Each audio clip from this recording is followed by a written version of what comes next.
Hey everybody, did you know you can go to colinmullen.com in order to get art and art prints? And for a limited time, basically until the end of this month, I'm doing a little bit of a discount on the originals. So if you want to get the originals, just email me. Otherwise, you can get the prints at colinmullen.com. Make good Christmas gifts, I guess. If you're an artist, I think it's impossible to not see other artists and see things in their work that you like. And this is a video that I've been putting off for a bit because I wasn't sure the right way to make it, but then I figured it out. So I'm not an art historian. I didn't get a degree in that, and I didn't do particularly well in that class. But there were certain artists that were brought up during my art history classes that I really did connect with, that I really liked their work. Whether or not you want to call that an influence or just someone that I saw a similar thing to what I want to do with myself in their work in one way or another, I don't know. But here are a few artists that I saw, that I like, and that I feel like you could call influences, I guess. Here they are in really no particular order. Let's start with Zdzisław Beksiński. I don't think I pronounced that right. I'm gonna put his name up on screen here. I didn't even know who he was for the longest time. I think everyone's seen a couple of these images floating around the internet, especially if you like the kind of stuff that I do. You just see it in, creepypasta, you see it on metal albums. And when I finally found out who this guy was, I looked up into more of his stuff. He was originally more of an architect guy, but he ended up starting to do paintings. He did really cool art, and I love the style, I love the lighting, I love how everything seems to kind of be fading into the back. As far as I'm aware, he explicitly never talked about what his work was about. However, it's impossible for me to talk about how I like metal and how I like the aesthetic of metal album art without talking about him, because they essentially just use some of his paintings for some of their album covers. So, going on to a kind of completely different tangent, I want to talk about Edward Hopper. He's pretty much like the first guy I mention when people ask me, like, who's your favorite artist? He's an American realist, I think people call him. All of his stuff seems so much more expressive and emotive than a realist painting normally is. I remember hearing in an interview once that he said, if I could just paint light, I would. But unfortunately, he had to paint other things in order for you to notice the light.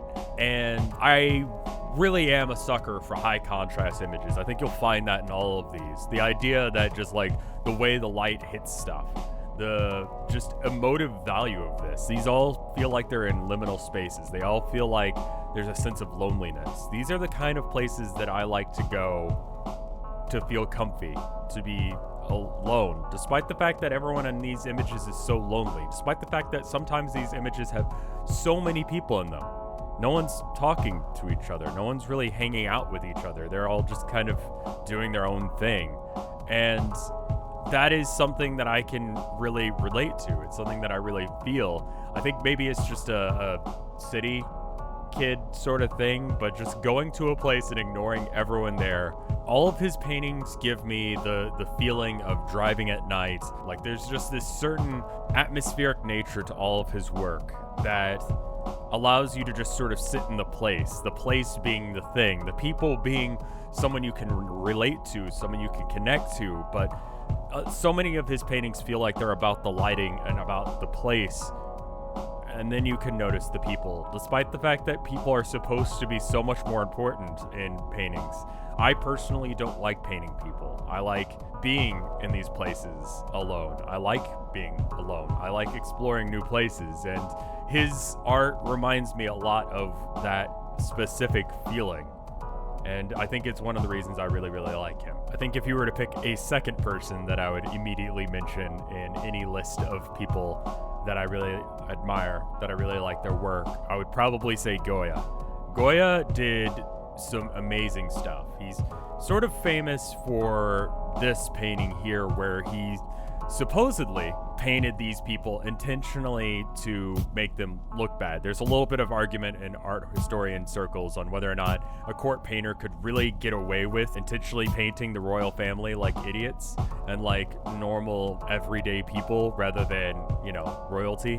If you look at any other painting of a royal family at pretty much any point in history, they're always painted as better than life, but he doesn't bother to in this painting, and it's a certain level of like insurrection. He got his revolution and he got what he wanted, but it turns out that it didn't turn out the way he really wanted to. He saw some really messed up stuff, and eventually he went deaf, and once he was deaf, he ended up buying a house and kind of just secluding himself from the world for a while. And it wasn't until he died that they actually checked out his house, and that's how we got the Black Painting series. Paintings that he did seemingly for himself, for no reason other than to paint for himself. There's some of the weirdest stuff that exists in art history because they weren't being sold to anyone. It wasn't popular in Vogue. It was weird. This painting was in his kitchen. He just painted it straight onto the wall. There's something so incredibly pure about that. The fact that these were things that he did for himself, that speaks to the mindset he was in at this point in his life. As messed up and horrifying as these paintings are, they're some of the best art that I think he ever did because of just how incredibly emotive they are. His work as a whole is incredible. His Black Painting series is probably some of my favorite stuff because, again, it kind of hooks back to some of that stuff that I was saying before about lighting, about metal culture, about just hitting certain feelings and vibes that I agree with or inspire to be able to put into my own art. Next up, I want to talk about Camille Pissarro. He's kind of a favorite of everyone, I think. The Impressionists and the Post-Impressionists and everything in between in that sort of era are sort of a popular choice for a lot of people. But the reason I pick him out over pretty much every other artist in that time period is just who he was as a person. He was incredibly against Degas for, well, they were good friends for a while, but then they ended up stopped being friends because it turned out that Degas was a massive anti-Semite, and it really bothered him. He saw his art as an extension of his politics, as of who he was, and just that they were being radical in what they were doing. It's been noted several times in the past that he often paints women at work, despite the fact that that would not be particularly in vogue at the time. That there's something incredibly interesting about what was going on in his head, and it doesn't read that way anymore because I guess we've moved to a different point in history that we just sort of can ignore those kind of things. But at the time, a lot of the stuff he was doing was radical, not just in the fact that it wasn't trying to paint things as cleanly as possible, the fact that he was going to make brush marks. I love the idea of making brush marks. I don't like things looking pure and realistic. I like the idea of seeing the artist through the granular nature of the brush hitting the canvas. I love seeing that sort of stuff, and the Impressionists did that really well. They ended up being incredibly detailed, and if you're far enough away, you don't really notice the paint strokes, but when you get up into it, not enough can be said about the Impressionists, but specifically Pissarro did an amazing job with the work that he did. Pretentiousness and artists go hand in hand. It's just sort of an assumption that you're going to be pretentious if you're an artist, that you're going to use all these fancy art jargony words to describe, like, I don't know, two colors on a canvas, and it's going to be the coolest thing ever. Go look up how Rothko talks about his art. Cool dude, but man, dude, it's like three colors on a canvas. What are you talking about? Anyway, while Rothko is out there vibrating on a wall something or whatever he's talking about, then you've got artists like Raymond Pettibon. Pettibon is best known for his work doing the flyers and for the album covers of early Black Flag albums, namely the flag logo itself. But he's an artist in his own right, and I feel like it's important to divorce him from all of that stuff. It's important to mention it, but you should really just look at his work as it is. If there was ever an artist that wasn't pretentious, I think Raymond Pettibon is that artist. His art is as just straightforward as he is. I highly recommend going and listening to any conversation that he has on any documentary. He's just absolutely incredible to listen to.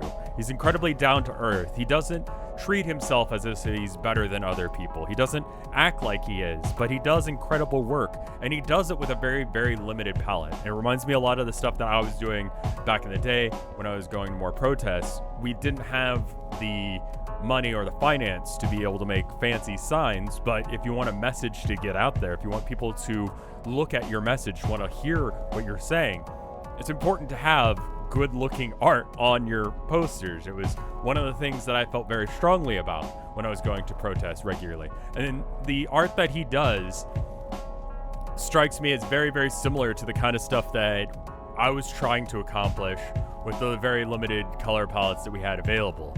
He's controversial in his work. He's direct. He throws pop art in there like for no reason, just because he enjoys stuff. Sometimes you would ask, oh, well, what is this painting about? What is this drawing about? What is this about? And it's just like, I like baseball, dude. And I think there's something awesome about that. There's something awesome about how just incredibly direct this work is, and just the line work, just the incredible precision to his work. Despite how rough around the edges it may seem, he is an absolute master at what he's trying to do, and I absolutely love it. He uses words on all of his images, but doesn't name like half of them. They're usually untitled something or other. Someone else comes up with the name, or it's the words that are on there. Now, I personally don't like putting words on my paintings, but the idea that I could just name it whatever I felt like has caused me to realize that I could just name things that I was thinking at the time of doing the painting, or a concept that had been floating around in my head at that time. It's incredibly hard to talk about other people's art who inspire you without talking about your own, and we should probably do a whole video on just explaining some of the stuff and the themes that are going on in my work, but just I love his art for that fact. I don't think we can talk about artists and politics and protests without talking about Eric Drooker as well. Again, another artist that I really like because of the high contrast and the political messaging and overall vibe of what you get when you look at his work. He's probably best well known for his work for The New Yorker, though he's put out a couple of books. He originally started out as a street artist. He sort of realized that all of these artists were putting their stuff up in galleries that no one could see, and they were sort of, I think he said in an interview, ghettoizing themselves by putting themselves off into galleries that no one had the money or the time to go and visit. That wasn't the right way to get your images viewed, and it's part of the reason that I try and sell my prints for as low as I can, so that way people can just have art. I want people to see my art. I just want there to be that art out in the world, and just for me to be able to do what I do and do what I enjoy. I love that energy that he's got. I first came into contact with his work when I was doing a lot of protests a few years back, and just seeing it and immediately resonating with the images that were in it, being able to see that stuff and go, yeah, that's what it's like. That's what it's like to be out there. That's what it's like to be doing this stuff.